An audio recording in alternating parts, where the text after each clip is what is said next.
Now heterogeneous ensemble के अंदर सबसे पहली technique that we are going to learn about is voting. Voting is very similar and it's very similar to जैसे हमने bagging के अंदर वोटिंग को यूज़ किया था when we had parallel models. Basically voting को हम यूज़ कर सकते हैं both for regression and classification problems. अब वोटिंग कहने का क्या मतलब है? वोटिंग कहने का ये मतलब है कि अगर हमारे पास कोई डेटा सेट है, if let's suppose this is our data set, हम क्या करेंगे, इस डेटा सेट की हेल्प से हम मल्टीपल मॉडल्स को ट्रेन करेंगे. ये हमारा मॉडल 1 हो गया जिसको हमने ट्रेन किया है उसी सेम डेटा सेट पर, तो दिस इज़ मॉडल 1. सिमिलरली हमारे पास एक और मॉडल है which is are model 2 and हमारे पास एक और मॉडल है विच इज़ आर मॉडल 3. तो ये सारे हमारे डिफरेंट मॉडल्स हैं और इन तीनों को हमने सेम डेटा सेट पर ट्रेन किया है.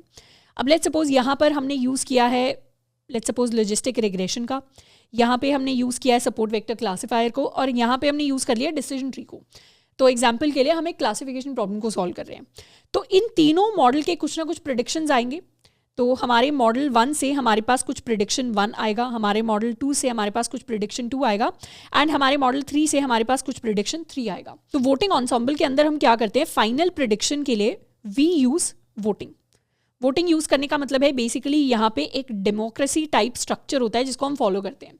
जैसे क्लासिफिकेशन के केस में अगर मेजॉरिटी का प्रिडिक्शन 0 आ गया और सिर्फ माइनॉरिटी प्रिडिक्शन 1 है तो उस केस में मेजॉरिटी विंस. मतलब क्लासिफिकेशन के केस में हम क्या करेंगे, क्लासिफिकेशन के केस में हमारा वोटिंग एंसेम्बल हमें मेजॉरिटी वोट देता है. वेरी सिमिलर टू जो हमने बैगिंग के अंदर यूज़ किया था, तो हम मेजॉरिटी वोट को यूज़ करेंगे. मेजॉरिटी वोट कहने का मतलब है बेसिकली हमारे डेटा का जो भी मोड है उसको हम यूज़ करेंगे.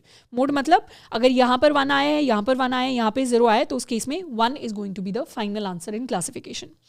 एंड सिमिलरली रिग्रेशन के केस में हमारे मॉडल्स का जो भी प्रिडिक्शन होगा, लेट्स सपोज इसका प्रिडिक्शन 5 है, इसका प्रिडिक्शन 4 है, इसका प्रिडिक्शन 3 है, तो हम क्या करेंगे, इन तीनों वैल्यूज़ का मीन प्रिडिक्ट कर देंगे. तो फाइनल जो रिग्रेशन के केस में प्रिडिक्शन होगा that will be the mean of all the models prediction.